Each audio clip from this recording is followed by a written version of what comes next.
Greetings, loved ones, and welcome to your Equity Quickie meditation.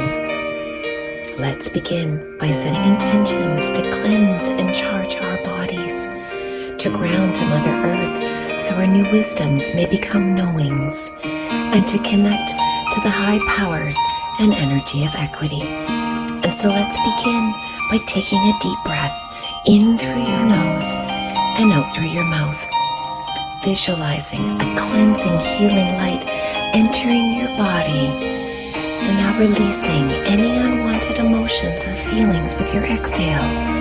That's it. Deep breath in again, watching as this crystalline energy rushes into your being, attaching now to anything of a lower vibration.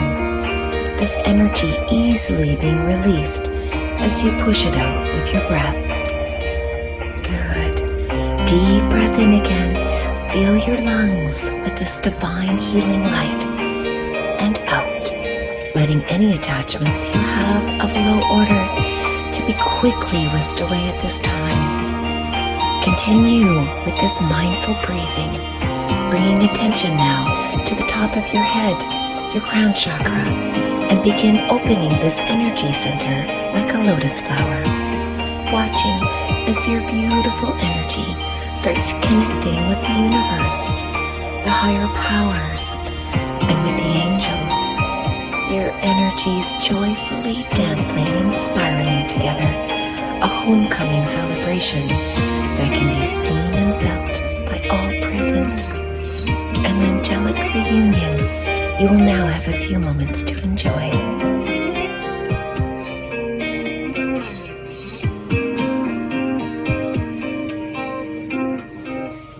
Now imagine this beautiful energy being witnessed starts entering your crown chakra and moving down your body. This highly charged universal light now purging you of anything that is negative, dirty, and not serving you, and effortlessly removing it by exiting your hands and feet. You feel that, loved ones? That's the divine light rushing through your soul, like millions of activations all happening at once. This intelligent light is now illuminating areas within your being where you have cords and energy attached to others. This clarity making you aware of the importance to call back your power and sever any dysfunctional cords you have to people or things. Returning your energy back with love, understanding that you are no one's source and no one is yours. And so call back your power, brothers and sisters. Detach from these negative energy sources you've been feeding from. Choose to no longer let these lower vibrational energies attach. Rather, always stay connected to Father, as you should be. Your connection with Creator now becoming cleaner and stronger, accompanied with your deep desire to dispose of interests possessing you. Your awakened conscience calls for justice and peace, all clear evidence of your higher calling.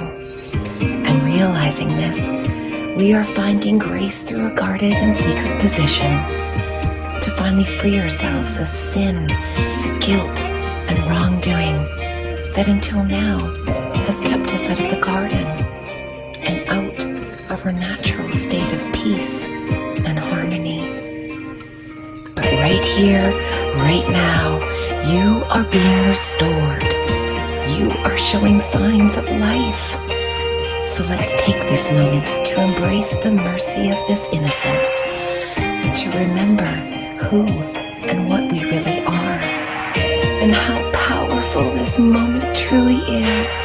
And why is it so important? Because you are ready to love and be loved. And the powers have been guiding you your whole life, so you would remember this call and know what to do.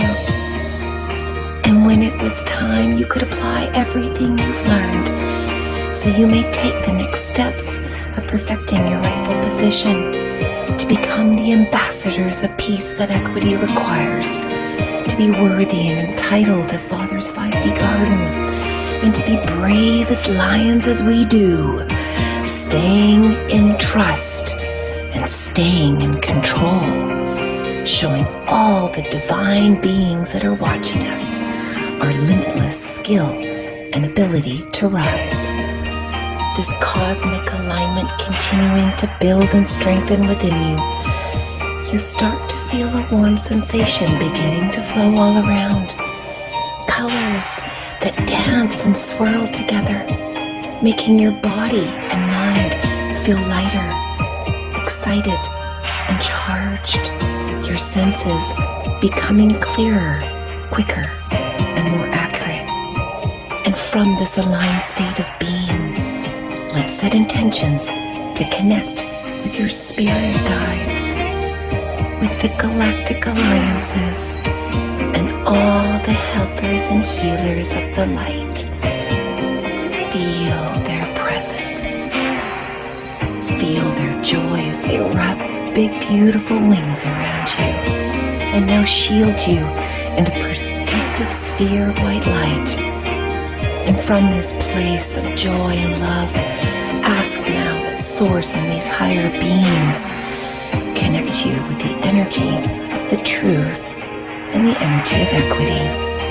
Equity being a fifth dimensional energy our guides, the royal galactics, and archangels know well. In fact, they have been awaiting your arrival, and they're so excited you're here.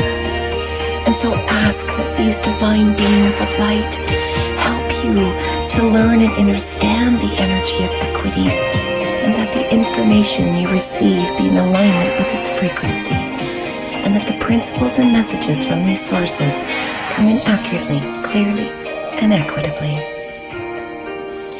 These equity masters start coming together and circling around you and begin beaming you light codes of knowledge and wisdom, a download that streams through your entire being, that starts flowing through you to the belly of Mother Gaia.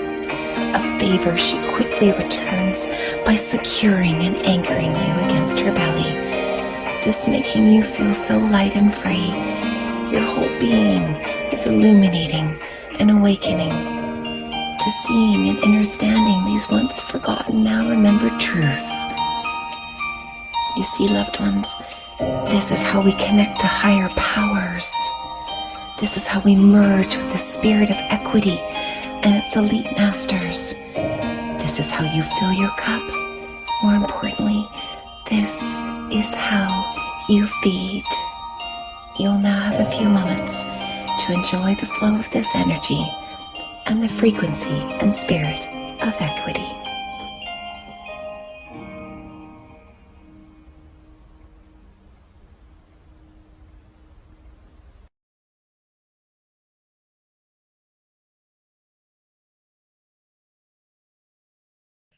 Greetings, loved ones. Hey, everybody. Oh, good to see these beautiful faces in the house again. And for those of you here, you got to enjoy our quickie equity meditation. And there's a reason why we allow and let you loved ones in early so you can start connecting with spirit and the energy of equity. This helps us set intentions and set our atmosphere, which are things within our control. So thank you for joining us on that. There's a beautiful energy that's in the house, and you're gonna need it. You need all the alignment to equity and its masters today. Let me tell you, this one's stacked. We got 19 questions for you, including the question we missed on our last class. There's a little extra one in there. And forgive us for that, loved ones. Again, we've got so many screens and questions up here. It was a slight oversight. I was aware I thought we missed one, and sure enough we did. So we're going to go back and we're going to cover it. So first of all, loved ones, on the very first episode, we talked about the differences between legal and equity. Now we're still going to be carrying that through in this episode. We know the deal we made. We know the deal we should have made. And we're going to start layering this a little bit more in regards to the deal that we're going to be presenting to Her Majesty moving forward. Now, in order to do that, we have to give a little bit of clarity on the different positions still. So this is what we're going to be covering today, which is part one of who knows how many of the dark team. We only got through 3 positions today. That's it.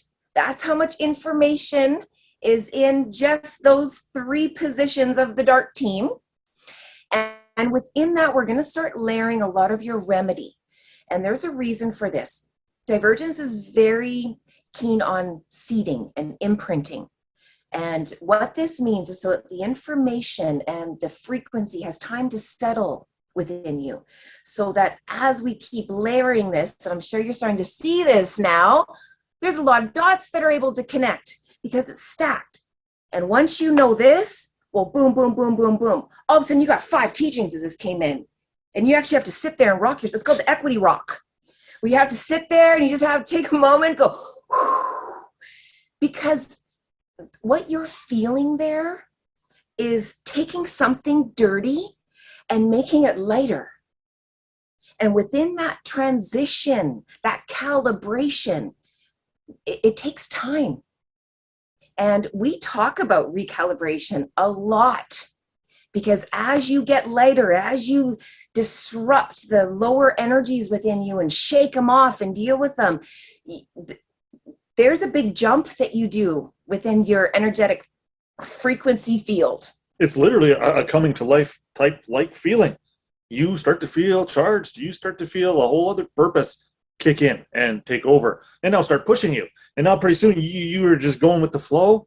Don't try to fight it. Just roll with this energy. And the energy is working. It is moving between all of us. Again, we have loved ones in here who got all the questions right. I only know of one of them, Natalie, Queen. Big shout out to you. Well done. On the last quiz. Now again, this quiz, let's just be honest, loved ones, this is above and beyond. This is at such a level.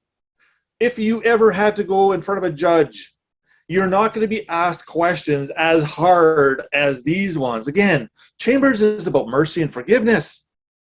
It's about balancing and coming to peace and about recovery. It's not about continually pushing our faces into the grindstone. No. This is a whole other arena. We get to kind of sit back and relax a little bit and enjoy the comforts of coming home. Don't be afraid now of coming home. Or mad. Brother, don't be mad to come home. Brother Colin here was just describing in one of his videos where he got a letter back from the Attorney General's office saying, hey, there's no remedy at law here. Realize what that is, loved ones. That is your remedy handed to you on a platter. Why? Well, Your Honor, I have a conflict with this. If at law can't hear what my pleadings or my facts and my evidence, that invokes a court of chancery to hear my matter. Now again, that's the door opening. If you can see it, it's simpler than we think it is. Your Honor, I got some evidence here. It came right from the Attorney General's office.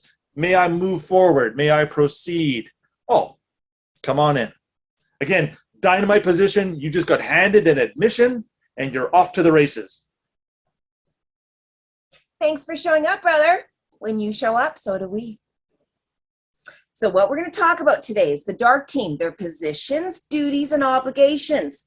But remember from our bonus class, we talked how legal serves both legal and equity.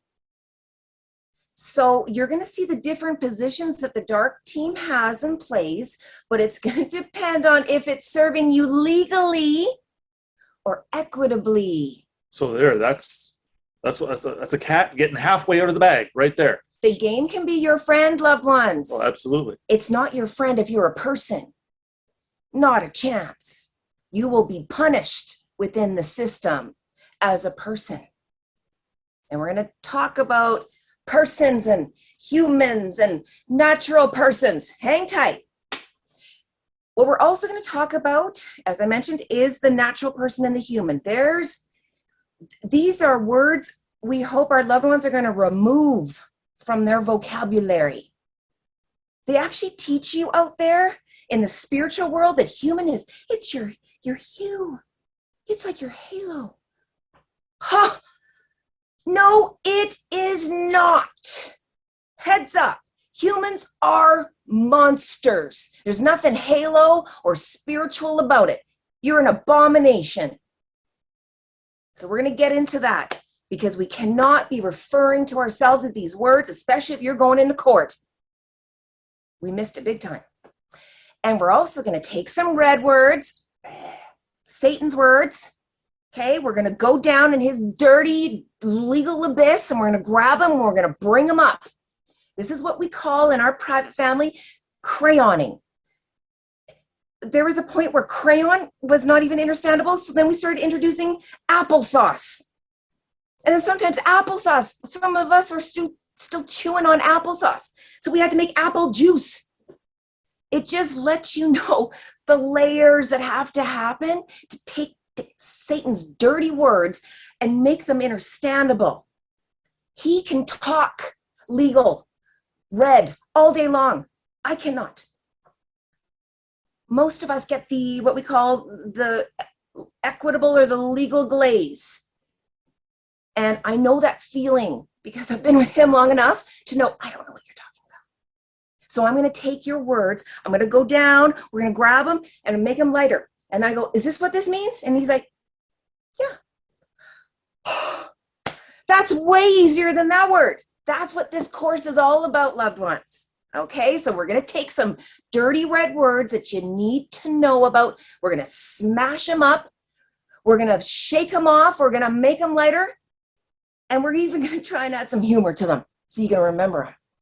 So if a judge throws you a word amongst words, you're going to be able to use your equity wings, which is there's a vibration that's off here. Did you notice what we said first there? Your first trigger will be your wings going, careful, that's out of vibration, that's out of sync, which will make you go, excuse me, Your Honor, one moment. As you hold your space and start connecting these dots, letting the spirit of equity in that moment move through you. So you don't need binders. The words come to you and you can speak them accurately, clearly, and equitably. Ace it, family. And again, loved ones, these are situations where the judges are looking for your intent. They're looking for your behavior. They're looking for the way you carry yourself. They're looking for your attitude. They don't care if you miss a word here and there, to be honest, they don't. They're just looking at are you happy? Because if you're not happy, they can smell fear instantly. And they instantly know whether we're ready or not. Or doubt. So we're trying to reduce this down. I know this still is technical and hard to read at times, but again, this is all paving the way for us to be able to kick open the door for Simple Town. Now again, we have loved ones that are getting 100% on the quizzes right now. Boom. We have one. We have one. With many to come. That's our goal. Point is, loved ones, is that this is doable. This is achievable. Don't think for a moment that you're not making progress. Why? For anybody that can get one correct out of these quizzes, you go ask your neighbor if he or she can get one, or your grandma, or the guy who delivers your milk, whatever. So if you got one right, you are heads and tails above everybody else already. So again, this isn't something to make us feel inadequate. Absolutely. The contrary is expressed. You learn a lot by being wrong. It's okay. And this is where you want to be wrong. Not in a courtroom, loved ones. Right? Okay. So grab your pens. Get ready. Once you answer these questions, put it in the chat. We're going to be covering a lot of substance.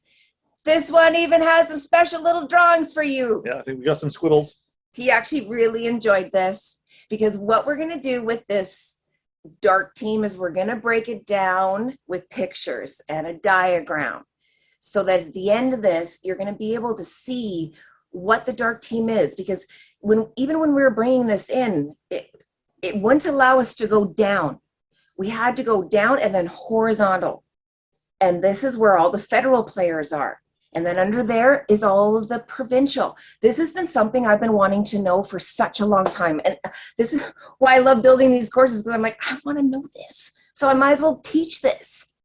Because once you know, okay, here are the powers that be, and this is why they're in control.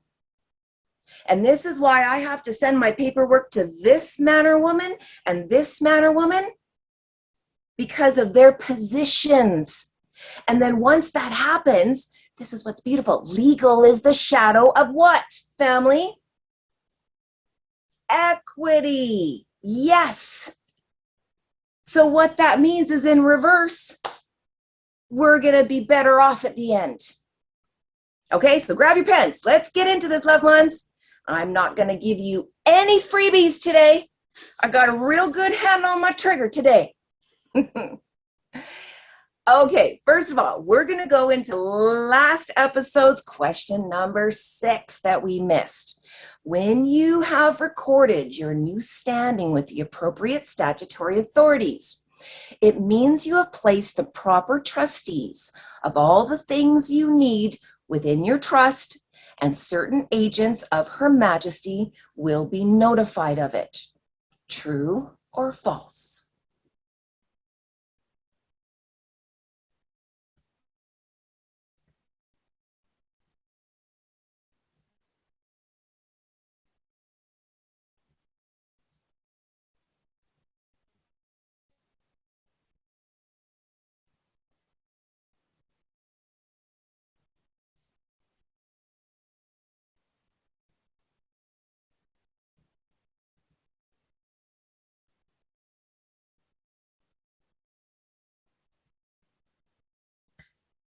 Okay, hang tight here, family. I'm just rearranging a few things.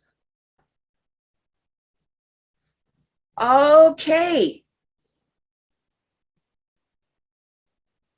If you answered true, you are correct. Now, this was a little tricky. We threw in statutory authorities to throw you off, loved ones. There is a reason for this. Now, you have to remember, we're all still playing in a game.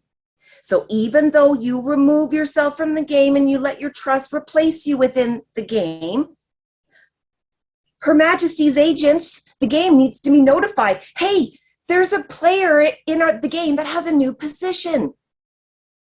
But it's recorded privately within the system. And from there, its agents find out about it. Hey, you're special. If the cops pull you over, they're going to know, oh, they actually won't. They'll know your vehicle. There's a big difference with this. This is where, loved ones, all property that's registered now gets to enjoy the trust's protection. Your car is registered as property within this trust. Boom. So now when an agent runs that plate number, it instantly is going to pop up in the system. Private. I can't exercise my public anything respecting whoever's in control of that automobile. Let him be. Okay, so let's get back to our regular scheduled programming here. And we're going to get into question number 1, which is, who is at the top of the chain for the dark team? Is it A, Satan, B, Her Majesty, C, your mother-in-law, or D, none of the above? Answers, please, on the live chat, and then put it into our chat as well, please.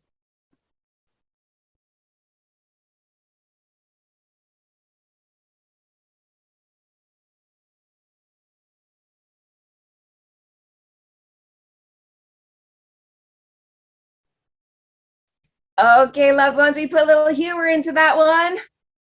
Who is at the top of the chain? Well, of course, that is Satan.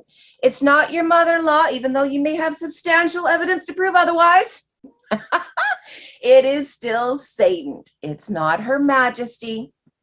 As you're going to see from this cute little drawing we're going to have for you to print off later, it's Satan. He is the game master. He is the master deceiver. Darren put a little extra in there.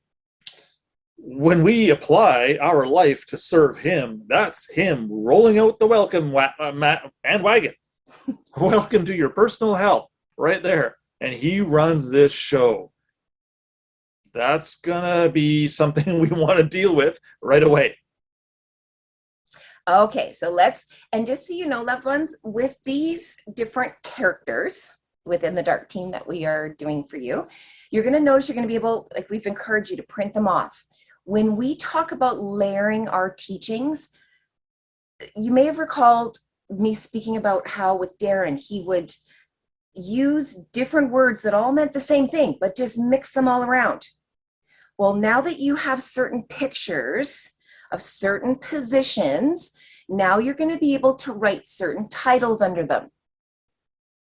And we're going to show you this as we move through this course. So make sure you have this all handy. So as we're like, add this to the Queen's picture, add this to the Governor General, add this to the Attorney General. You're going to start putting down all these definitions so that you're able to associate everything together. But that's for the dark team. Because once you get to the light team, the positions kind of change. But we'll get there when we get there. Okay, so let's now go into question number 2, which is, if Satan is the game master, who is the game caretaker? A, the government. B, Her Majesty. C, the crown. D, B and C. Or F, or E, sorry, all of the above.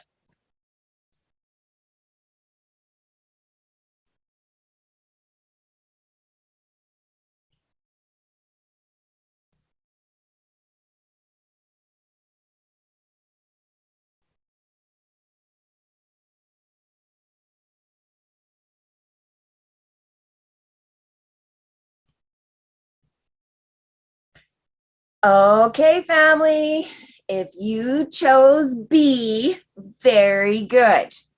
This one should be a no-brainer.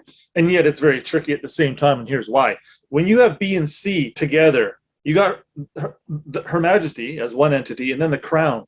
These two elements are always put together on most public publications. So if you considered this, though, Her Majesty is what without the crown? That's when Her Majesty is serving Father. When she puts the crown on, now she's serving the public, and all those publicans serve her. So this was a loaded question. Most wouldn't have come up with this. Again, super deep. There's a lot of layerings we're building into all these things. But now you're going to get it right from the beginning, especially for the newbies in the house. So Her Majesty, now acting privately, is going to be the caretaker of both sides of the game. So here lies the problem. Any persons swearing their allegiance to their countries are saying that they serve the Queen, which means they've just chosen another master. There's your problem. You pledged your allegiance to Her Majesty when you identified as her graven image. Right? I know. And as such, she must execute those laws and judgments accordingly. Well, why does she have to do that? Well, here's the Queen. There's her picture, loved ones. Make sure you print that one off because she's got a couple titles you're going to want to put under there afterwards. Darren, if I may say, well done on his, I'm going to make this just a little bigger for you here, loved ones, just for a moment. There she is. That's pretty good. Looks like the Queen. Here's a hint, though, loved ones. What's not on top of her head in that image? Which capacity is that image representing? See? That's what I was just alluding to a moment ago. Yeah, that sure looks like Elizabeth, but where's the Queen? Sorry, where's the Queen wearing the crown? Crown's not on there. We're going to deal with that one later. Speaking of what we're going to deal with, we're going to make this a little bigger as well because Darren's going to go through this. This might be new for you, loved ones. This is the coronation of Her Majesty, Queen Elizabeth, in 1953. Now, divergence will not take you down any rabbit hole you don't need to know about. So the fact that we're taking you down this rabbit hole, you need to know about this. So let's speak about this oath. And this is actually play by play. What happened when she took this? So Interesting enough, it starts with the Archbishop. And he says, Madam, is your Majesty willing to take the oath? And the Queen says, I am willing. And the Archbishop, he asks, will you solemnly promise and swear to govern the peoples of the United Kingdom of Great Britain and Northern Ireland, Canada, Australia, New Zealand, the Union of South Africa, Pakistan, and all of your possessions? Darren, you're up. So we're instantly in the category or the realm of possession and control. If she's in possession of something, and then we come along and say, nope, I'll take that, thank you. Boom. Now you got possession. What does she got? There's the problem right there. And you'll see she's governing the peoples of these countries. According to their respective laws and customs. Which is a fancy way of saying for what you believe. If you believe you're a citizen of your country, then the Queen is right there to govern people of that organization. Oopsie doops. According to their respective laws. If you gave her your oath and your allegiance, your pledge, she now, by her oath, has to govern you according to which counter you went up to. So simple now when we start seeing it. Hey, loved ones? And yet it's kind of contrary to some portions of scripture that said, hey, don't swear and don't make oaths at all. Well, that's kind of weird. So now you got the Queen doing one publicly. Why is she making an oath and swearing one publicly? To create a realm for sinners. Possessions. Oh, it gets better. They even put it right in our face by quoting scripture. This is a meaty paragraph. Again, this is part of her oath that she took in 1953. So Jody would be more than happy to read this one because there's a lot of pertinent information in here that directly applies to you and our situations moving forward. This is dynamite. To be read by another bishop, the Queen with the people standing. Hear that. Then went the Pharisees and took counsel how they might entangle him in his talk. And they sent him unto him, their disciples, with the Herodians.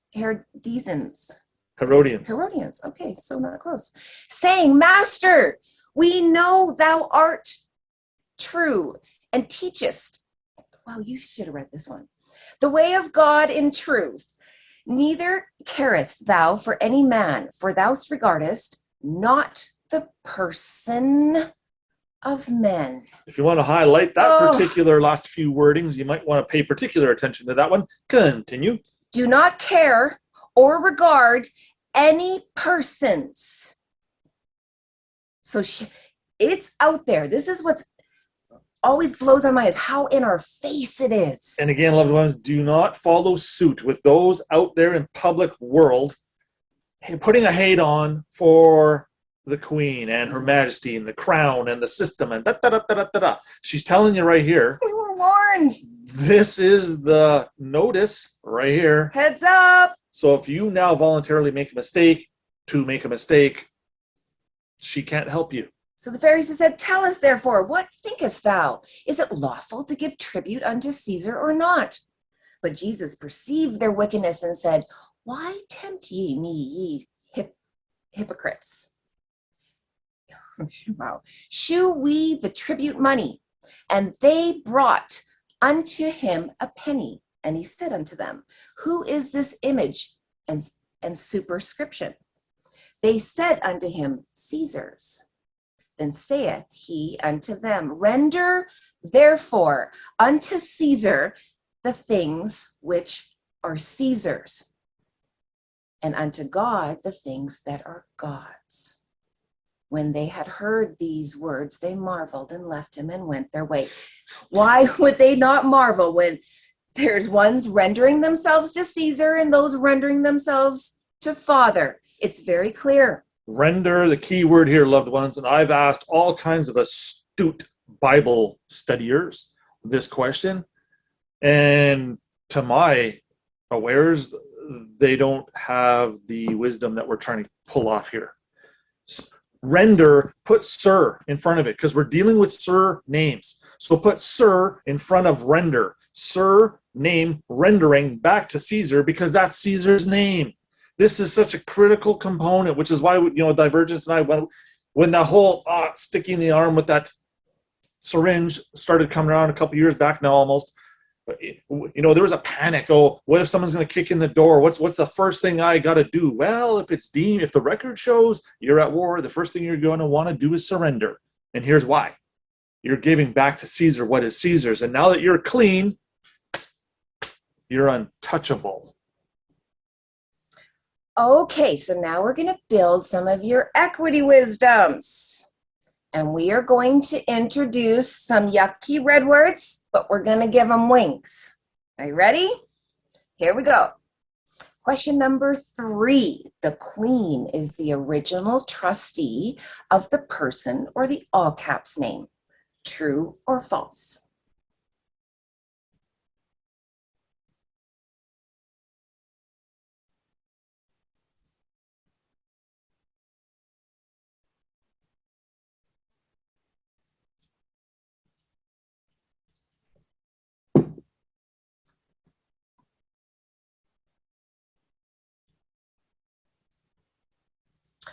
Okay, family, who's the original trustee? It is Her Majesty. This might be a little surprising to some of you, but the crown is the original trustee.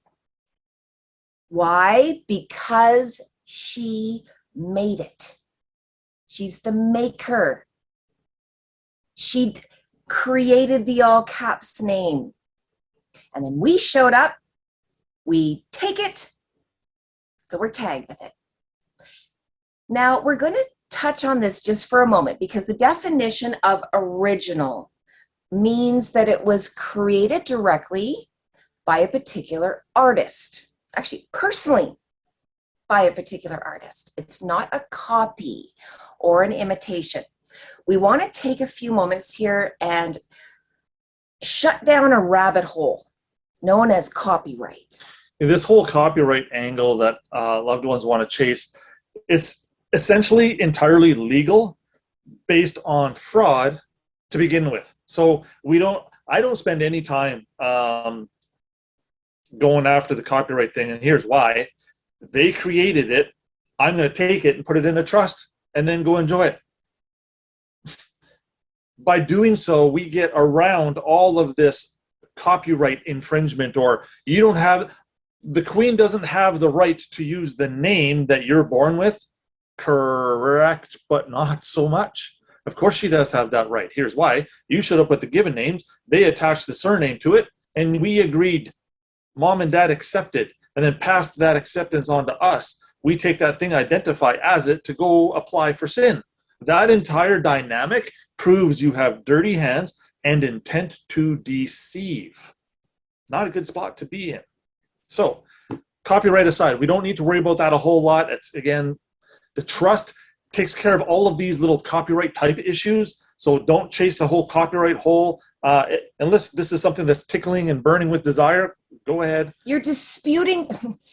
Tickle away, but you're disputing who owns the name. Why? We're legally engaging in more legal arguments, and that's something that we're actually trying to step away from and just put that power into the possession of the proper parties and so forth, so on. So when you're starting to see the different positions, it makes sense. Like, why would I argue that I want to have a copy of this legal car? Just take it back to her dealership.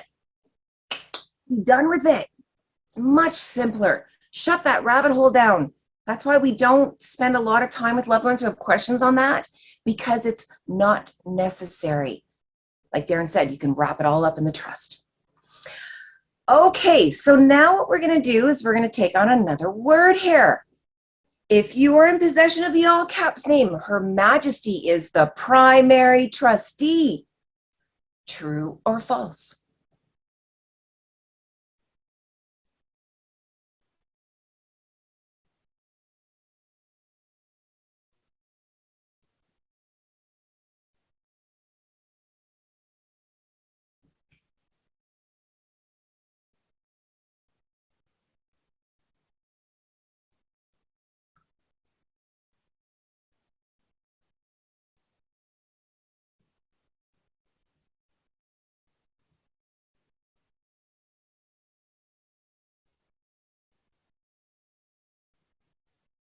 Okay, family, if you are in possession of the all caps name, false. Her Majesty is not the primary trustee. Let's smash this up and figure out why. Black's Law, second edition, our favorite. Tag it. It's a beautiful edition to look up some red words. Definition of primary means first. Okay, look at the slide, loved ones. Ask yourself, who is first in line to pay or be liable as the trustee of the all caps name? Is Her Majesty paying for your taxes and your bills right now? No, it's you. That's who the who's primarily paying for this dead thing. For your whole life. And it's interesting too that we're not meant to be and act as the trustees. We're not qualified. So listen to this one. The entire legal realm operates on some odd 80 million statutes around the world, and we are expected to know all of them at any particular given time. That in itself is impossible, yet we all volunteer and agree to do it daily.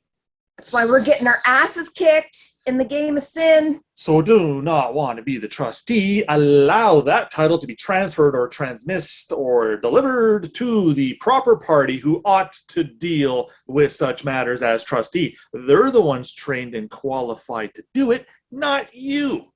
Redress. It's our lack of knowledge. That's why when we put the proper interests in the proper hands, they properly know how to do things. And this is where, moving forward, loved ones, have your knee-jerk response to, if any time you're caught with a question where you don't quite know the answer, here's the first thing that should run through your mind.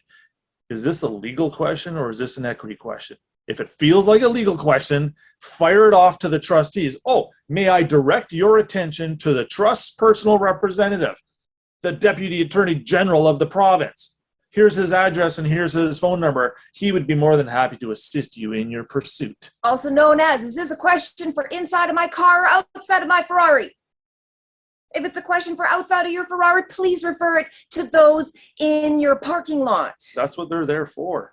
We get so caught up when the phone rings and they say, is this such and such? Right there, you feel trapped.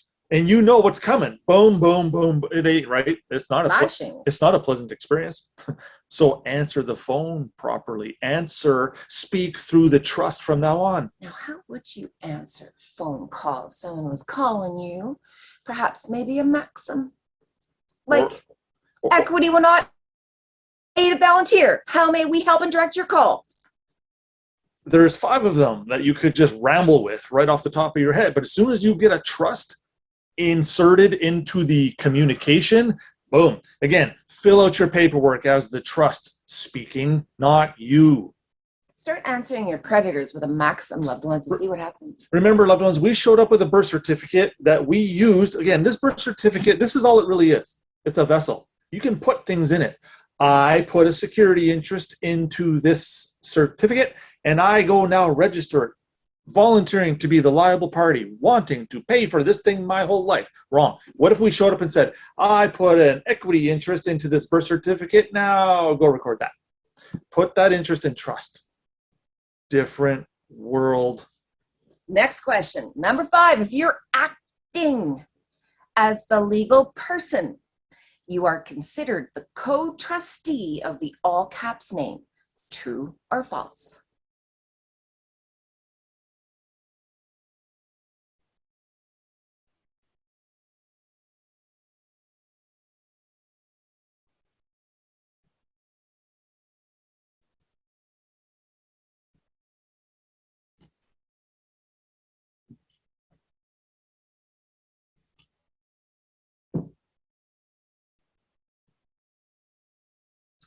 Okay, family, if you answered false.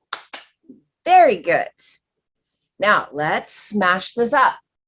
If you are acting as the legal person, you are the trustee. You're paying, you're primary. That makes Her Majesty the co-trustees. Co's are like little bits. They're not primaries. They're just like attached a little bit. They're They're co's. It's like a company. Well, it is kind of stand for company, but yeah, it's a position, but it's a position of not much liability, if any at all. it's like attached by default.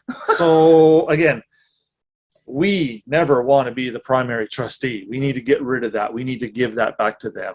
That's where we're going. And you'll find, loved ones, that this is actually getting a little bit easier. We're actually able to get our heads wrapped around this a little bit clearer now than, again, go back 2 weeks ago or a week or a month ago. So co-trustee is a word you need to know about, because Her Majesty can be co-trustee because you're agreeing to be the trustee. She doesn't have to be the primary trustee. She doesn't have to be the trustee, because primary and trustee, very similar, because you appeared asking, going, ooh, I want that. You know what? And again, that's just the word appearance. It is such a powerful word. The legal system requires you to appear in person. If you appear to be acting in person, that means you cannot be the real you, because you can't show up serving two masters at the same time. And if you're appearing to be a trustee, that's proof that you are involved in a contract, which makes it impossible for you to be a beneficiary of Father's trusts. Oh, Your Honor, notice the trust. Look at it appearing. Do you see it? Do you disclaim it? The trust appears the moment its name shows up. There. It's not that hard. Or the moment it comes out of your mouth. Take your pick. Okay, so we talked about different words meaning very similar. Co-trustee is very similar to indentured trustee. Co-trustee means more than one are trustees. But Her Majesty doesn't have to pay because you said you'll pay for all of it. But she's still attached because it's her creation. Now, indentured trustees, with indentured, it just has more of an impact. Remember, indent? It's who you're putting your teeth into to take care of you as a trustee. It has a bit more of a punch than a co-trustee. Okay, so that's going to take you to our next slide. Look at this, loved ones. Here's some more titles, so you can start to see the different positions that she has. She's the caretaker. Yes, she's the original trustee. Oh, she's the co-surety. Remember that from last episodes past. Now we're starting to see, okay, co. She can be the co because you're the main. And notice the last one. She's in control of you. Why? Because you are possessed with owning it. And remember, loved ones, this is representing a player on the dark team. We got Satan, remember? Now we got this character, and we got another one coming up here very shortly. This is the upper echelon of the dark team. So you start to see the problem here. We're starting to have a conflict. This is what's known as a conflict of interest. We're the primary trustee of something that we do not want to be, and we want to be the beneficiary of a trust we don't have. So let's smash this word up a little bit. What is a conflict? Do you notice? You're going to start noticing how many words in Satan's world start with con. And we're going to try and use different words instead of that, but we got to know the red version. This definition is dynamite. It's what, 9 words long? Look at this one. Mind-blowing. Black's Law, second edition's definition of conflict of interest, a situation that can undermine a person due to self-interest and public interest. If you're interested in yourself, that's you trying to profit. That is the mechanism that Wages of Sin loves so much. The moment you serve the public interest, or you're interested in the public, you just volunteered for all of it. Enter con. Public interest. Black's Law, second edition, definition, the welfare of the public as compared to the welfare of a private, individual, or company. Sorry, officer, I'm not interested in the public. How may our trust help you today? He's going to have to go back to his car and say, dispatch, the lady I just pulled over, she said this. What should I do? She's saying some really, really light green words. Your experience, loved ones, read the screen. Your conflicts within the game will depend on whether you're expressing a public interest or a private individual one. The moment he asks you for identification and registration and you say, here you go, officer, what did you just do? See?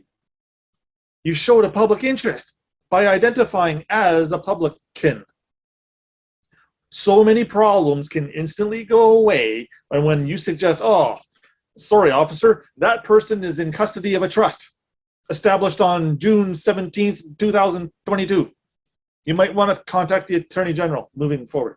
So the definition is warning us that your welfare, your overall being, is going to depend on whether you're expressing interest in private as an individual or in public as the person, the corporation, the dead thing.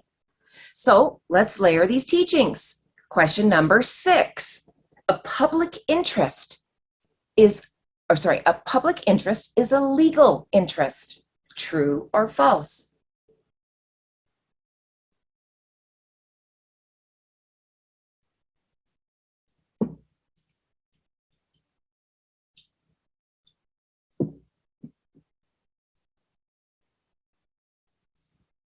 Wow, we finished that one in record time. It's almost like our family's learning here.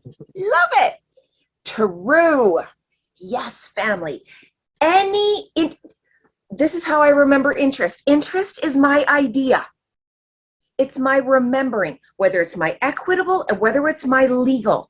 Your interest, it's the remembering the idea. So it's asking, is my public interest or remembering, is it a legal interest? Yes, of course it is. Anything that you express in the game of sin is a legal interest. And again, loved ones, this is why they give us 30 days to deal with matters or actions brought into these public venues. If a man or woman had any wisdom or technology that they could deploy to save their ass in any given situation, you are probably going to exercise it. And if you don't, within 30 days, guess what? By that default, the court can now move against you. This is why it's critical. Here's a story. I've never shared this publicly. I walked into a public court, I don't know, 7 years ago. This was respecting an assault charge that I was facing. And I had submitted some paperwork into the court, some pretty, nothing at the level I'm at now, don't get me wrong, but it still had enough meat and potatoes that when I walked into the courtroom, this is what the judge says to me. Do I recognize you? Are you family? And I looked at the judge, thought, what the fuck kind of question is that? Of course I don't know you. What are you talking about? No. And the judge went, oh, okay, fair enough. And he continued. I was thinking about that the other night, thinking, oh man, did I drop the ball right there? Do you see? I had already presented enough evidence to say, hey, Your Honor, I'm not the corporation. I'm on the living side. And he was trying to establish that relationship. And I denied him because I was so smart back in the day.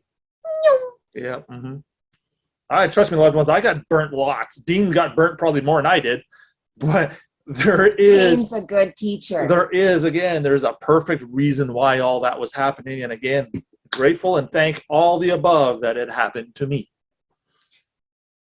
Next question, number 7. This one's meaty. We're going to give you a little time on this. What is a legal interest? A, voluntary liability and desire for the game of sin. It's got to be that one. We said we were going to give any. Yeah, you gave away 3 or 4 yesterday, so I'm going to give one too. B, public registration of the personal all caps name. C, mortgages, bank accounts, licenses, insurance. D, the way to get your equitable title back. E, A, B, and C, or F, all of the above.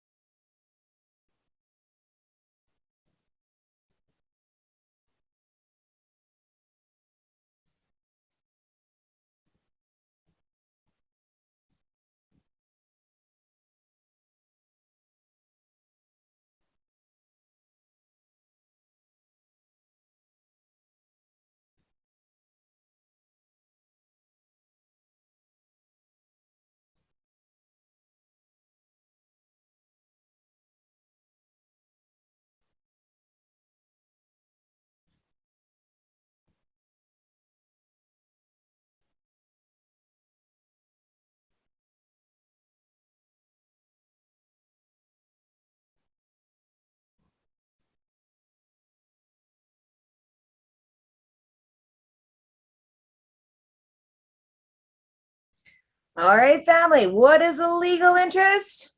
It's F. All of the above.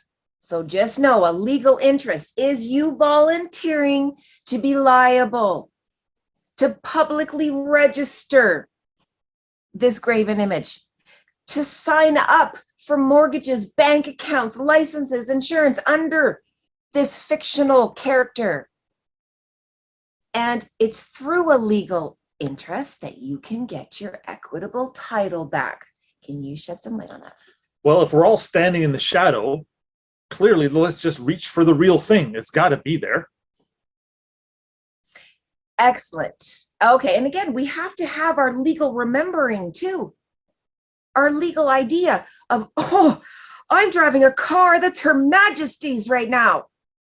So of course you need that to be able to get back your equitable title. Okay, let's go to question number 8, which is in order to dispose, now we're talking remedy, family. In order to dispose of the legal interest in the person, you must express a legal interest as the all caps name. True or false?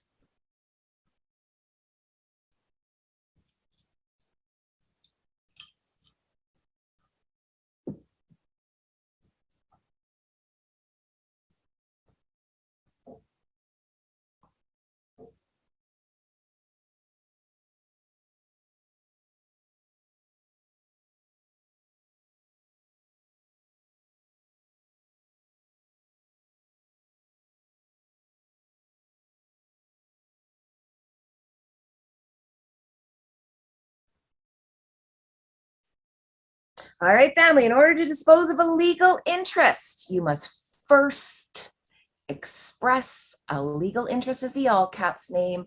False. Let's smash this crayon question up, or this question up to a crayon question a little bit.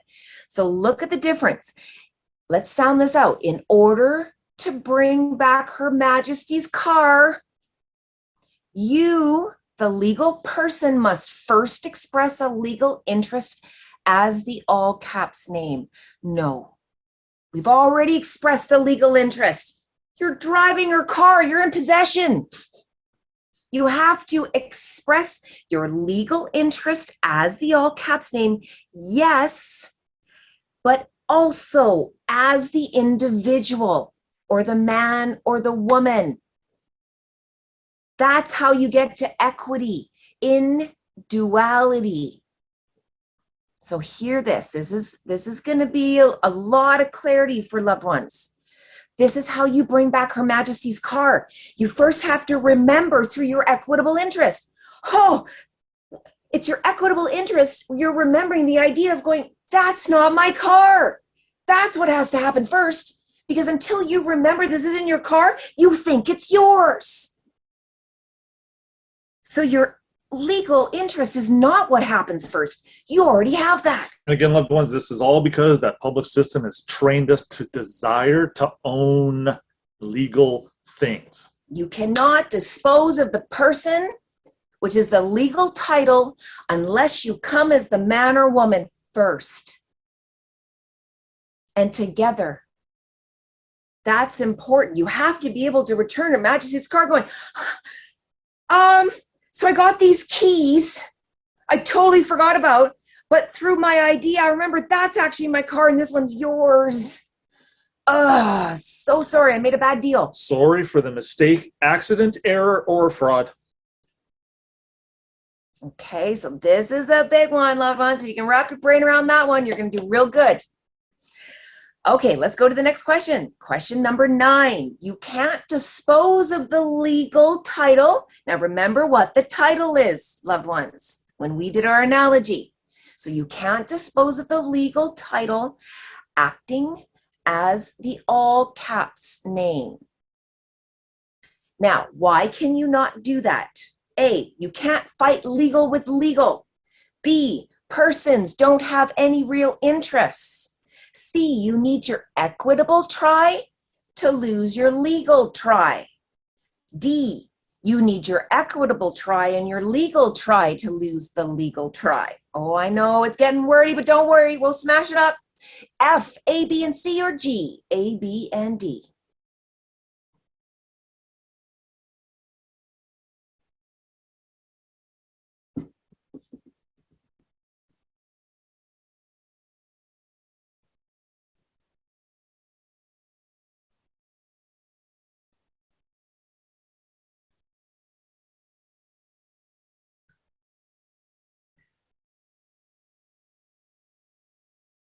Come on, family, you know it's a year F. Let's go, let's go.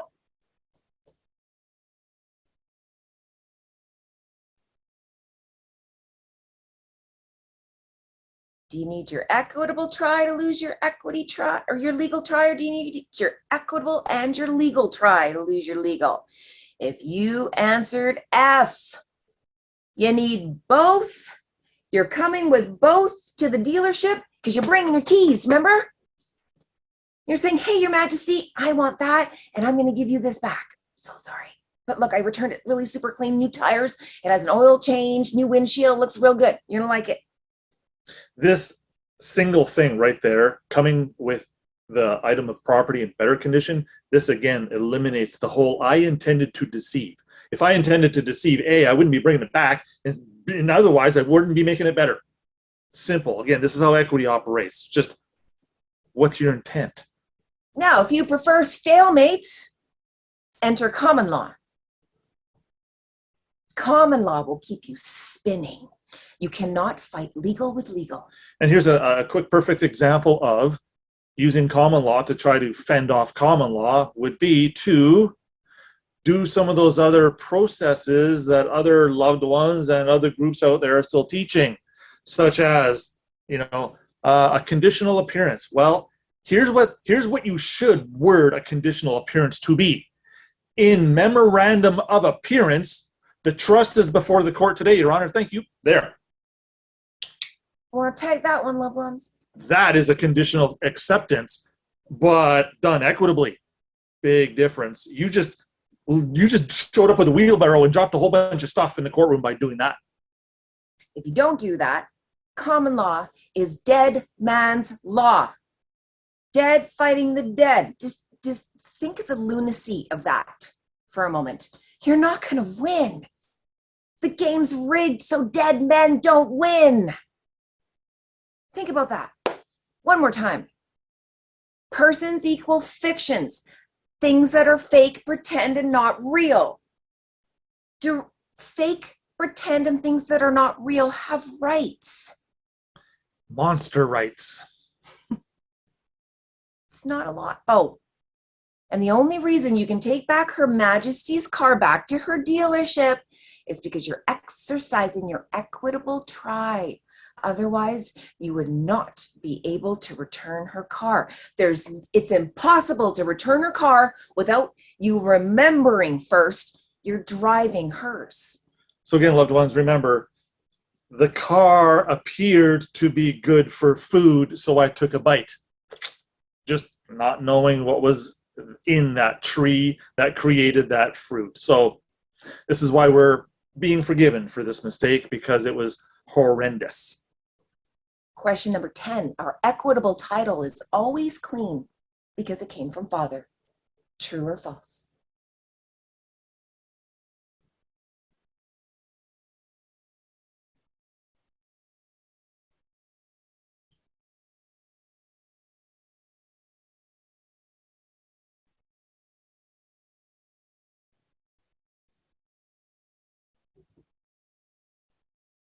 All right, loved ones, is your equitable title always clean because it came from Father?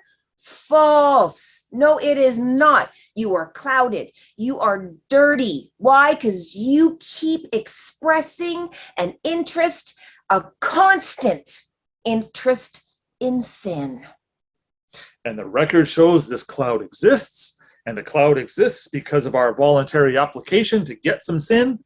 And there you go. So your title, your being, you're dirty, your wings can't be seen because you got a muddy legal jacket on top of you. Scripture talks a lot about take off that old coat. It literally talks about unzipping the person, taking it off, and casting it aside. Let the dead bury the dead. All right, loved ones, we're about to move into some very interesting red word topics. We are on question 10 of 19, so out of respect for your bladders and just the fact of getting some energy moving around, take a 5-minute break and we'll be back.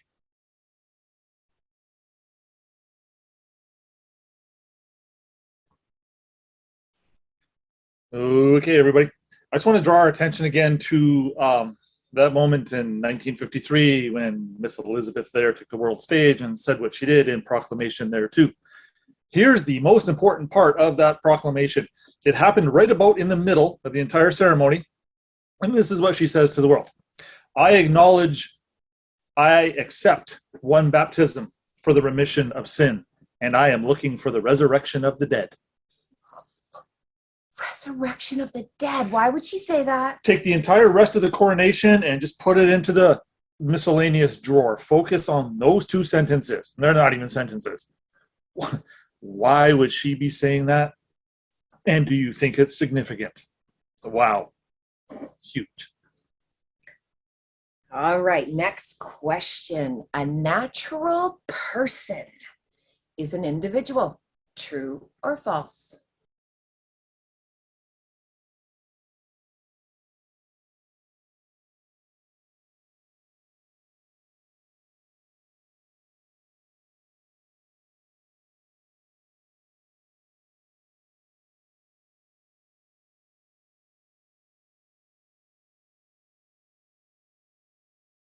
Okay, a natural person is an individual family. Please tell us you said false, because then you got it correct. Let's look up Black's Law, 2nd edition. The definition of a natural person is a human being. You don't need to read any farther than that, but go ahead. A human is a person. And can something that's dead be natural? Just think about that. We've got some loved ones that love that word. Natural. I'm a natural person. I'm naturally dead. Stop it. No, you're not. And when you start actually looking up the definition of human, try Googling that. It'll take you to person every single time. But when you start looking up the older definitions of a human, it's a monster.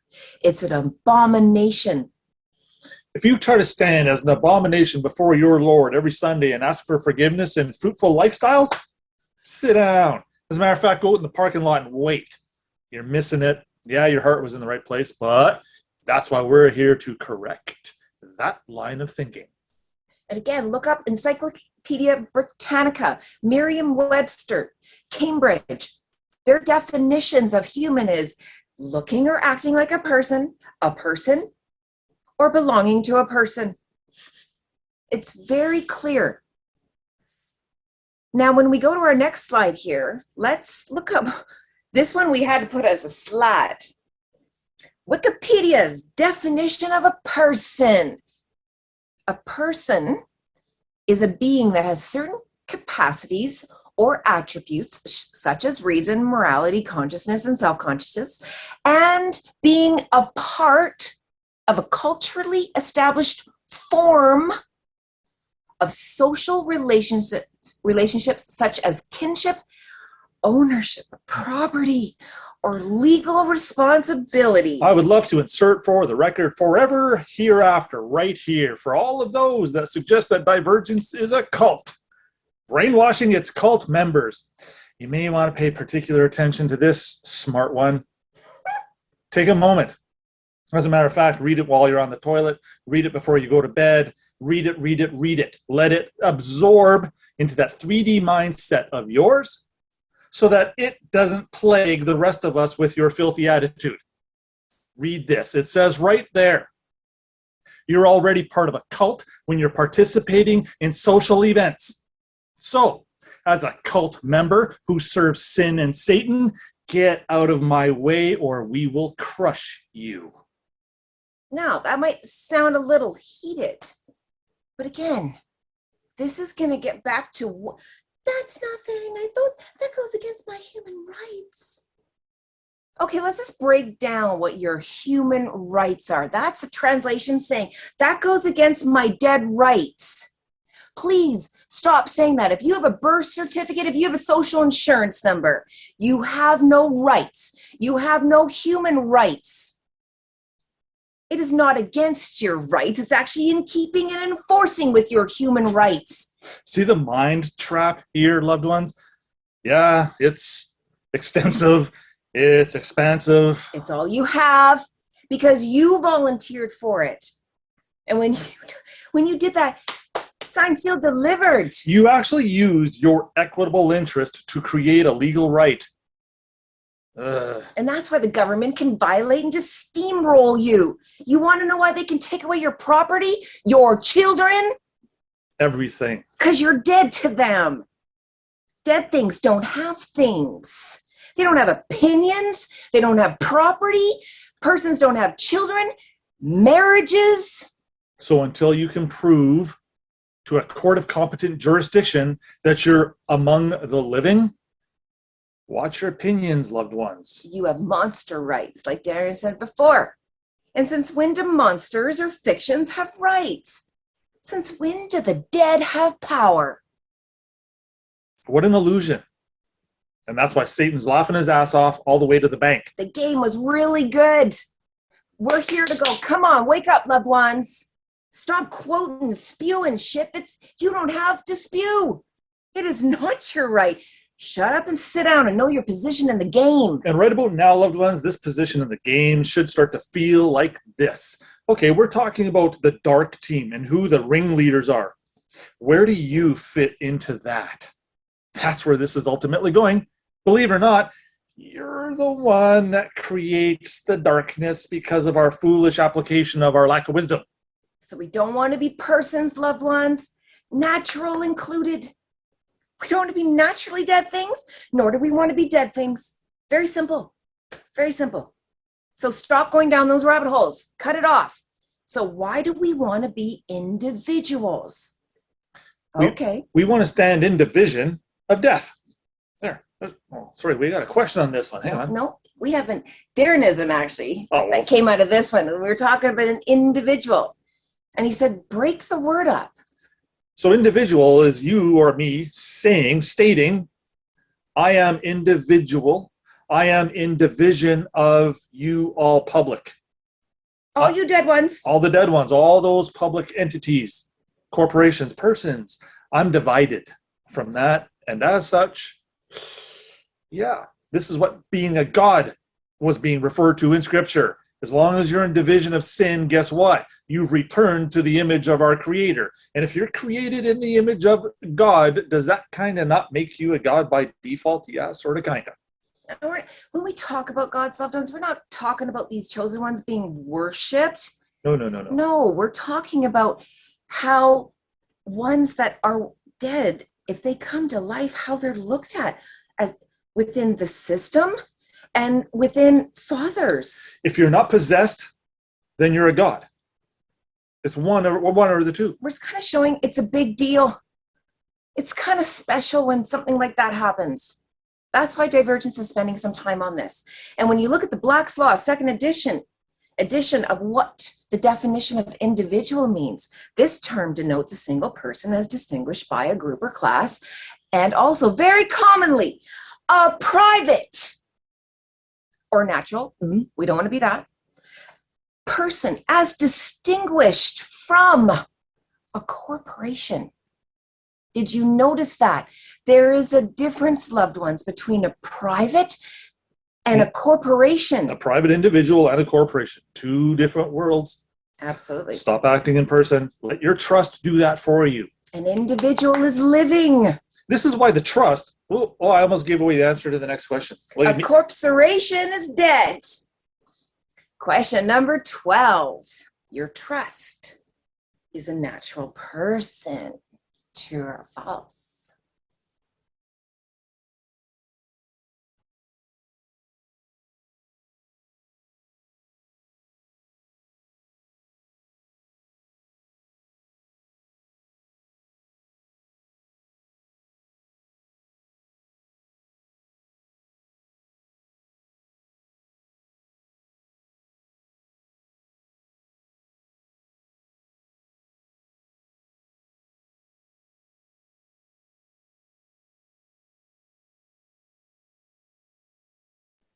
Okay, question number 12. Your trust is a natural person. Yes. Some of you might be like, what? Well, let's talk about this. It's where nature and corporate come together. Equity and legal meet in the natural person. That's the parking lot. That's the piece that replaces you. So the doctrine of merger suggests when an equity interest and a legal interest show up in the same person, boom, one of them disappears. Who's the person? Is it you or is it the trust? Da, da, da, da, da. It's the trust. That's the natural person that deals with the living and the dead. Okay, summary here, family. We went down a few rabbit holes and we shut some down at the same time. To win the game, you need to know your position in the game, what your rights are, what your responsibilities are, and what are the roles and parts that come with that. Now, if you haven't started to notice yet, family, persons and humans aren't very far up on the totem pole. They are not considered priority within the game of sin. And when it comes to the legal system, it all depends on what we are asking from it, what counter you're walking into. And that depends, depending on what counter, what position you are in within the game. You ask for legal, you're going to get legal. You show you are not possessed of the person anymore, you get equity. Now, the key to what we want to get in the game and the results are instant. We're going to talk about that. The key to what we want in the game and the results are instant. Be careful what you wish for. What do you mean by that? Well, yeah, again, let's fall back to what are we not supposed to do? We're not supposed to serve ourselves and we're not supposed to have a public interest. So as long as you don't dabble in those two, you should be good to go. So imagine the difference between driving Her Majesty's car versus bringing it back and you get your Ferrari. What are the differences between driving my shitty legal car versus a Ferrari? Big difference, family. Question number 13, here we go. Who is directly under Her Majesty or the Crown on the dark team? A, the Governor General. B, the Lieutenant Governor. C, lawyers. Or D, judges.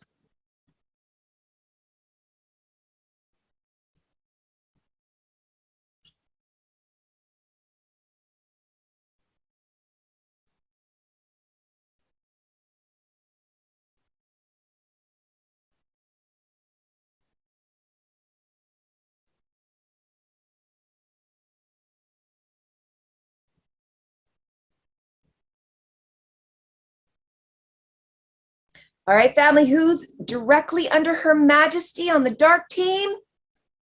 The Governor General. I call him GG. You're going to notice I'm going to have like little things to help you remember. The GG's right under the Queen. And to emphasize this, there he is. There's our little cutie patootie. There's our Governor General. Now, we've left some spaces open. We're going to be filling that in a little bit. Again, going to be very useful for when you print that off. I just want to go and touch on a subject here just real quick as a spin-off comment. The former Governor General of Canada said this not very long ago. Now, again, this gentleman, he was an astute law man. He was a professor in all the highest ranking universities here. This man was very prolific in the legal world. Now he's elected and appointed and becomes the Governor General, and then he publicly makes this statement. The veil between the two realms is so thin, he couldn't believe it. And then when he got to the Governor General position, he had to start all over again with his learnings. He was talking about now learning the equity side of things. He was trained legally. That's some of the equation. And now here's the door. Here's the illusion. Here's the substance that creates the shadow. And he publicly said it was incredible how much extra information is in the background hiding that nobody knows about. And the veil between the two worlds is about as thin as saran wrap. So this guy's kind of important, loved ones. You're going to want to circle him. He kind of knows a lot of people you're going to want him to know. Question number 14. Let's break down what this man or woman does. The Governor General is appointed by the people. True or false?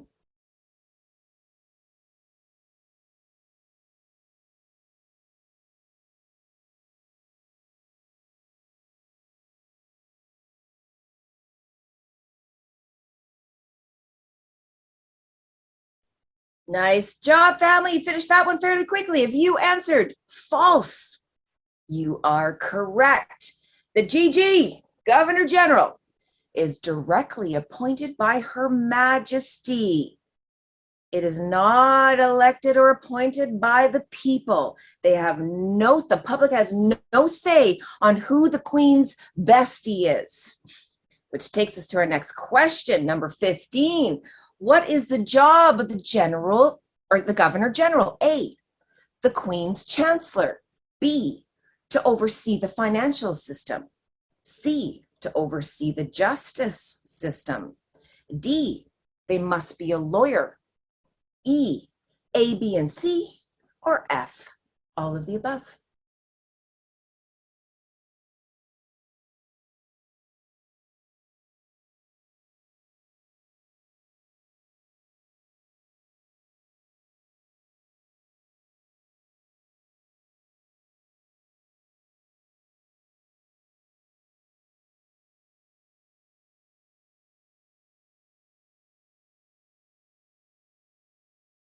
Okay, family, if you answered E, you are correct. The Governor General is the Queen's Chancellor, oversees the financial system, oversees the justice system.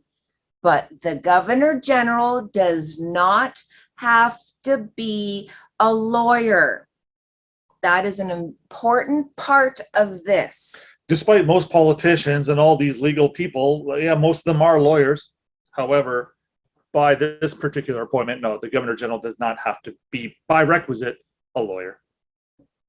And we're going to start breaking this up a little bit so that you can see why this Governor General is so important. He kind of oversees a lot of the important positions of the people you need to get your stuff to.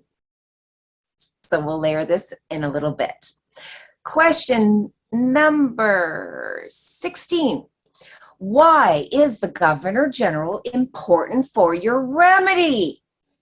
A, the GG will appoint whoever needs appointing for your trust.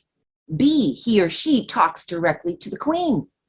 C, the GG will oversee the judges who are being appointed as your new trustees.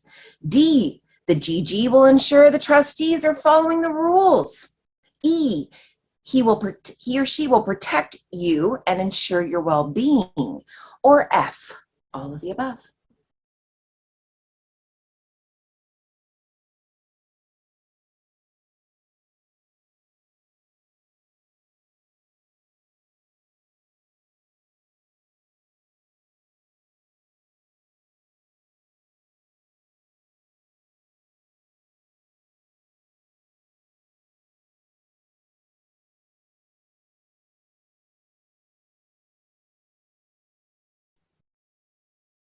You're going to learn a lot on this one, loved ones. Get your answers in. Why is the GG important for your remedy? Why? Because of all of the above. And a whole bunch more. Again, this is not an exhaustive answer field. The Governor General plays a lot of roles. They are the top dogs. Everything at the end of the day gets their okay or they're not okay, provincially and federally. Federal kind of just dictates over the provinces. It makes sure that they all kind of act and follow the same rules. They're kind of like the referees. So federal is a very key important position in this overall thing that we're dealing with. But however, as we've mentioned in the past, we got to start provincially with our problem and then immediately go to the feds and start dealing with it. So this is all going to get wrapped up here. So the Governor General, he or she is like the Queen's bestie. That's the definition of the chancellor. Think that. Just know he or she is always there. They're always having lunches, tea and crumpets. They're always talking. The chancellor's position had to become because there were so many problems with the legal common law system. So many complaints were being funneled directly to the king and queen that the king and queen couldn't deal with it all. They literally had to appoint chancellors and then assistants to these chancellors, which led to the entire equitable structure as we know it. But again, because there were so many problems and conflicts with the common law side of doing things. Why? Because it's based on fraud and death. So we want to talk a little bit more on question number 16 on why the GG, it's important for your remedy, because this man or woman, they're making sure that when your trust comes into play, that everyone's doing their job. Everyone's appointed who has to be. If there's any questions, they're taking care of everything. There's someone you want in your corner. Let's put it that way. And as a matter of fact, loved ones, I can post this for all of our consumption later. It's just going to get pulled right out of the Land Titles Act or the Real Property Act out of Manitoba. I think it was clause 27 or 33 in there, somewhere or the other, where it kind of says something like this. I'm just going to paraphrase. When certain evidences show up, the Governor General will swoop in, take that, and now become the absolute registered owner of that particular property at Land Titles. This is an important little nugget to kind of keep in the back of our mind. Again, I'll post the actual legislation there. But again, the Governor General swoops in and now registers him or herself to be the absolute owner of this particular property. So absolute means you have to have all the things, right? And that's why at the end of the day, the federal government does get given all of the legal title, right, and interest. Here's another quick little story. Dean or I, 4 or 5 years ago, I developed a nice little package for the Governor General, lots of Settled Land Act stuff in there, lots of trust stuff, lots of appointment of new trustees, lots of goodies. We hired a process server near Ottawa somewhere, and we got the documents into the process server's hands, and then we instructed the process server to go to the Governor General's office and file them. And he laughed at us. This process server said, there's no effing way they're going to take this. Dean and I were like, just go do it. So he goes and ding dong, and they said, no, we can't accept that. Gave the process server their business card. Process server goes back to his car, calls Dean on the phone to say, oh, yeah, I told you they weren't going to take it, as his other line beeps, and it's the agent from the Governor General's office that says, please come back. Yes, we will take that. Right while the process server was calling us. So there you go. Equity prevailing over legal. Now, Darren, what happened after that? Nothing. Complete silence. But they didn't respond. They didn't answer. They didn't send anything back. They're waiting. Question number 17. Does the Governor General control the military? True or false?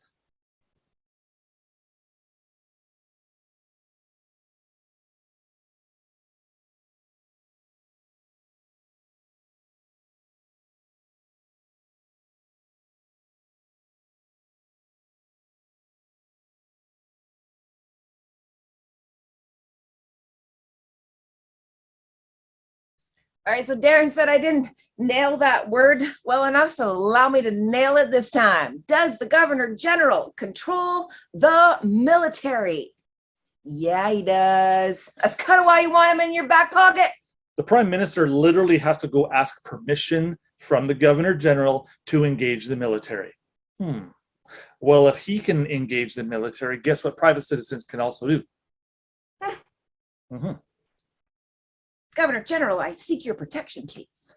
Imagine what a nifty little important tidbit that is for protecting your loved ones. I've told that story before. I won't go into it on this broadcast, but again, Dean was able to engage the Provost Marshal, which is the chief That's such a good story. the chief of military police. It's my favorite story. Where they rolled in and they actually protected Dean in I believe it was a CRA, like a tax case for a farmer in Saskatchewan or something like that, or she could have been a chiropractor, one of the two. But anyway, yeah, he literally had a big dude show up in a black suit with a gun exposed on his hip This guy walks into court, says something to the clerk, says something to the judge, says stuff to the sheriff, salutes the king and queen on the wall as their picture, and then goes and stands behind Dean less than 3 feet away at attention. And when the clerk was refusing to do something Dean wanted him to do, the provost marshal literally leans around Dean and says, "Execute the order or I will execute you."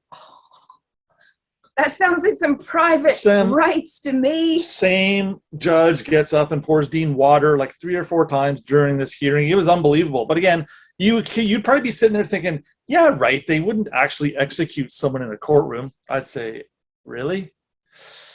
Let's just consider Christ's persecution for a moment there when Pilate said, no, I'm not going to do it. So then the mob now orders a second trial. They find him guilty on this one. And now Jesus he's punished right then and there. Do I think a provost marshal has the authority to execute a clerk in a courtroom for real? I'm going to say yes, they do. Does an agent of her majesty have a right to execute something that's dead? Of course they do. That's the question. That's why can something execute something that's dead? Yes. So it's again a weird play on words. If the man or woman is already appearing to be dead, how do you now execute them? If they're weird, okay, that's another rabbit hole we can talk about on another episode. However, again, this is why they can drag you out of your car on the side of the road and kick your ass. Take things away. Because they can execute the orders. Yes, they can. Which is why I'm going to say it again. Everything that Divergence and myself and Dean and many other loved ones trying to teach this wisdom and information to people generally, we need to be very, very concerned about who we choose to keep company with. And this is why Divergence has an incredibly good filtering system. It applies to all of our inner circle, all of our friends, everybody. We can't show favoritism. It doesn't work. Even though a man or woman may have been with us for a year, if something arises and Divergence chooses to let them go, or they let go on their own accord, that needs to be respected. It must, because this powerful information in the wrong hands could be disastrous, which is why the system protects it so good, which is why they force us to jump through, when I say loop or jump through the hoops, sometimes these hoops, you can barely even see light through it. And they still expect us to go through that. Why? Because the prerequisites, the criteria is strict. You may have all heard a term, no one's above the law. Wrong. Our Father's chosen ones are absolutely above the law, which means you're in control of the law, which means you better use it wisely and don't use it for malice, revenge, selfishness. Any of those things. Again, this is why our teachings are so thorough, because we got to make sure clean individuals are going through, not psychopaths with underlying 4 personality disorders. Again, we need to get to the root of all these things, because a man or woman with that type of power is going to make us look bad. So take it upon yourself now to appreciate why we are so strict with the rules. And we answer to higher powers, not dead things. We're being recorded right now. We're being watched right now. It's just a matter of fact. So if we don't take it seriously, how can we expect any others to take it seriously? And we talk about spiritual taps and smacks. You should see the lightning bolts that happen from heaven when you're at a level when you know better and you don't do better. Whew. You'll see it. Test it. If you don't believe me. Again, go ahead. I've told this story many times as well. I began testing this when I was a child, and I saw I saw the lightning bolts firsthand. I dabbled 2 or 3 times, then I never tested it again. They hurt. They're owies. Yeah, it wasn't. Stay in the light. Hold your power. Use your spiritual tools and your spiritual wings. And as you do, enter into question 18, our last one, loved ones. The Governor General appoints all of the judges underneath him or her. True or false?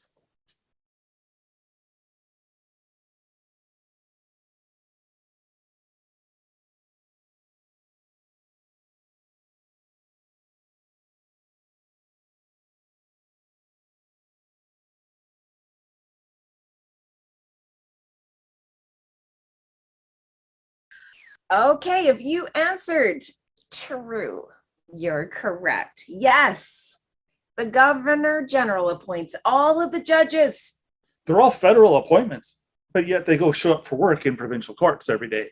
Interesting. But again, that's the way they got this system rolled out. So the judges have capacity, they have power, they have a pretty far reach publicly. Now, in chambers, they have an even farther reach because now we're talking about the private stuff. So the chancellor here, the governor general, he is directly appointed by the Queen. This cat now appoints all the judges and lieutenant governors. Okay, lieutenant governors, that's in the provincial line. You're going to want to tag that one because that one's coming up.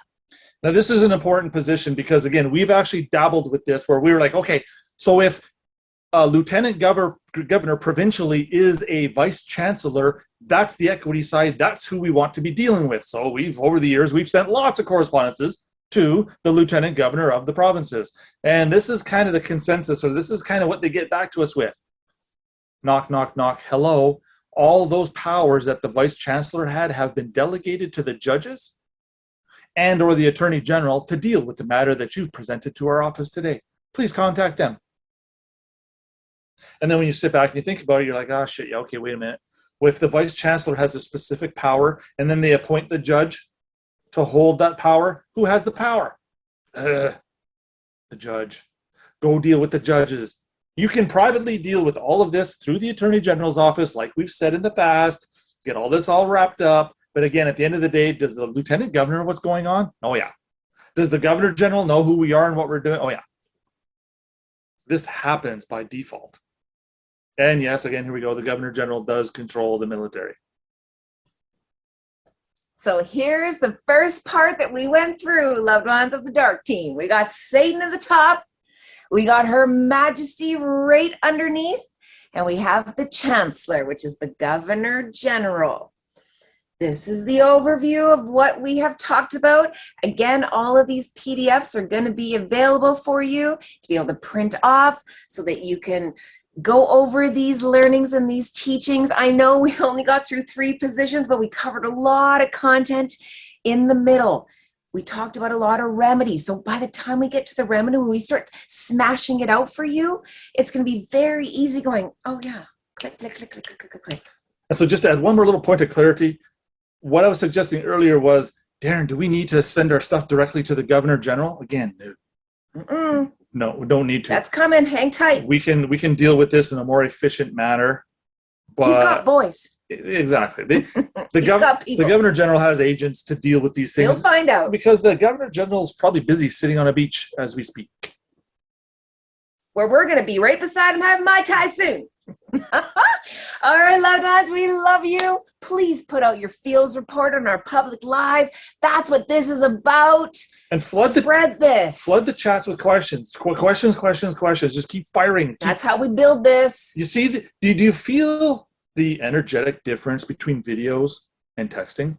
Do you feel the imprint difference? It's huge. So when you get comfortable blasting out videos for all of us, it'll be a piece of cake to do it to the world later on. Because you're going to have to do it to the world if you're coming with us. All right, family. We love you. We'll see you at the next episode. Hey, everybody.